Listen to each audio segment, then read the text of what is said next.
السلام عليكم ورحمة الله وبركاته. النهاردة جايب لكم موقع خيالي، موقع بيعمل لكم صور بلا حدود.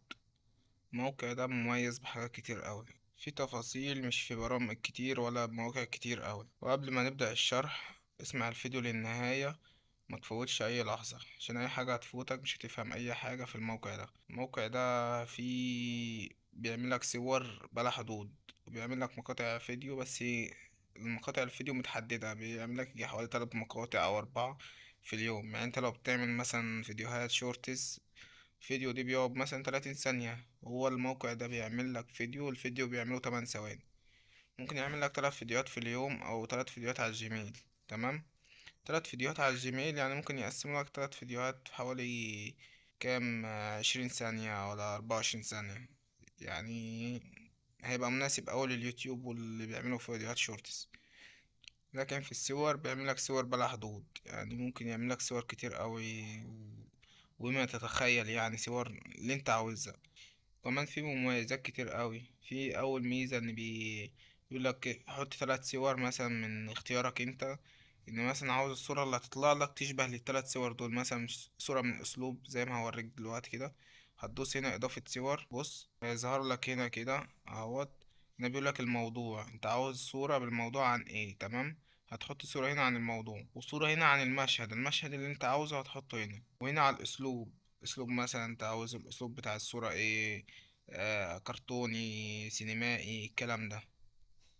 هو الصراحة موقع خرافي، موقع محدش يعرفه كتير ولا حد يتكلم عنه كتير. الموقع ده مش هتلاقي ولا ضغط عليه ولا حد بيستخدمه كتير، فهتلاقيه مميز يعني. بس قبل ما أبدأ بالشرح اعمل اشتراك في القناة واعمل لايك، وشارك الفيديو مع ناس انت عاوزهم يتعلموا ازاي يعملوا الصور. وقبل ما أبدأ الشرح اعمل اشتراك ولايك واعمل مشاركة، وابعته للناس اللي عاوزة تتعلم تعمل صور بالذكاء الاصطناعي. برنامج مجاني 100%، يعني مفيهوش حاجة مدفوعة. وهسيب لك رابط الموقع في الوصف، وهسيب لك رابط قناتي على التليجرام. تمام. بنزل لك فيه كل حاجة مفيدة، واي اسئلة بتسألها برد عليك. مثلا مفهمتش نقطة في اي حاجة في الفيديوهات اللي انا بنزلها، برد عليك وبفهمها لك بشكل خاص. فاشترك في القناة، جروب مجاني وبعمل ده كله مجاني. كل حاجة بنزلها لك مجاني 100%. ما بعملش حاجة غير ما بتكون موثوق منها وعن تجربة شخصية، يعني ما بنزلش حاجة ما بكونش مجرب. يلا بقى نبدأ الشرح عشان ما اطولش عليكم اكتر من كده. بص، هو اول حاجة في البداية، اول ما هتدوس على لينك الموقع هيجيب لك بالصورة دي. انا هينقلك بالصورة دي الموقع، يبقى افتح لك واجهة بالصورة دي. انا كل اللي بعمله لكم دي بالتليفون، يعني مش كمبيوتر ولا اي حاجة. يعني انت اي وسيلة طالما عاوز تعمل حاجة هتعملها، مش شرط تليفون او كمبيوتر. يعني كل اللي بعمله ده بالتليفون. تمام. اول حاجة هنعملها هندوس اضافة صورة. اول حاجة هنعملها هندوس اضافة صورة. انت ممكن ما تعملش اضافة صور ولا الكلام ده عادي، ممكن تحط البروميت اللي انت عاوزه ويعمل لك الصورة اللي انت عاوزها. تمام. هنا بيقول لك ايه، زي ما شرحت لكم في اول الفيديو، ان دي الموضوع. انت عاوز تتكلم الصورة هتتكلم عن موضوع ايه. تمام. وتاني حاجة اللي هو المشهد، انت عاوز المشهد برضو بتاع الصورة بيتكلم عن ايه. وتالت حاجة الاسلوب، انت عاوز الاسلوب بيبقى عامل ايه، يعني اسلوب سينمائي اسلوب كرتوني زي ما وضحت لك في اول الفيديو. تمام.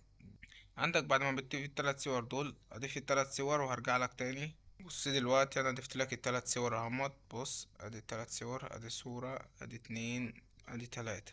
تمام. طب بعد ما بتضيف ال3 صور دول، بتكتب له هنا ايه بقى. انا اكتب حاجة، اكتب رومين خيالي من دماغي، اي حاجة يعني هتيجي في دماغي اكتبها هنا. تمام. وهتشوف تطبيق الصورة، هتشوف الصورة عاملة ازاي وجودتها عاملة ازاي. مثلا انا كتبت له عاوز الجبنة الرومي تكون ماسكة جزرة في ايديها. تمام. وهندوس هنا على السهم اللي هو على اليمين ده، منتظر الصور. بص، بص زي ما انا قلت لك، ادي الصورة جاية لك صورة احترافية بالكامل، نفس ما انا قلت لها، وبتفاصيل يعني فوق الروعة. وصورة جودتها عالية قوي وما فيهاش اي غلطة، وكل ده بالمجان. كل اللي كاتبه انا عاوز عاوز جبنة الرومي تكون ماسكة جزرة في ايديها. يعني حاجة سهلة. هشوف تطبيق الصورة. تمام. وبيخير عليك صورتين، انت بتشوف انهي الصورة المفضلة وبتنزل لك. لو عاوز تنزل اي صورة منها تدوس عليها، هتدوس على العلامة اللي هي التنزيل اللي على اليمين فوق دي. ودي يكون انتهاء الشرح. يا رب تكون فهمت كل حاجة وتعلمت من الفيديو ده. وأتمنى إنك تعمل اشتراك ولايك وتدعمني، إن أنا بتعب في الفيديوهات دي كتير. اتمنى انك فهمت كل حاجة، ولو في حاجة وقفت قصادك كلمني زي ما انا قلت لك على الجروب التليجرام او في التعليقات عادي، هرد عليك برضو وافهمك كل حاجة وهتواصل معاك بشكل خاص ان شاء الله وافهمك كل حاجة. انتظروني في فيديو جديد ان شاء الله اعلمكم فيه ازاي تعملوا برومتات، وازاي تطبقوا البرومنت، وازاي تعملوا كذا مشهد، يعني كذا صورة بكذا مشهد. وهسيب لكم كل اللينكات بتاع الموقع وبتاع التليجرام وبتاع كل حاجة في الوصف. واتمنى تكونوا فهمتوا كل حاجة، وان شاء الله الفترة الجاية هنزل لكم حاجات مفيدة جدا وهنزل لكم حاجة تهمكم. وانتظروني الفيديو الجاي ان شاء الله اشرح لكم ازاي تعملوا البرومنتات، وازاي تعملوا مشاهد، ازاي تعملوا فيديو كذا مشهد في موقع فيديو او برومنت في موقع صور هيعمل لك الفيديو كامل. لا، الفيديو بيبقى عبارة عن 6 ثواني او 8 ثواني او 10 ثواني، انت بتجمع بقى ايه لقطات 6 ثواني 8 ثواني.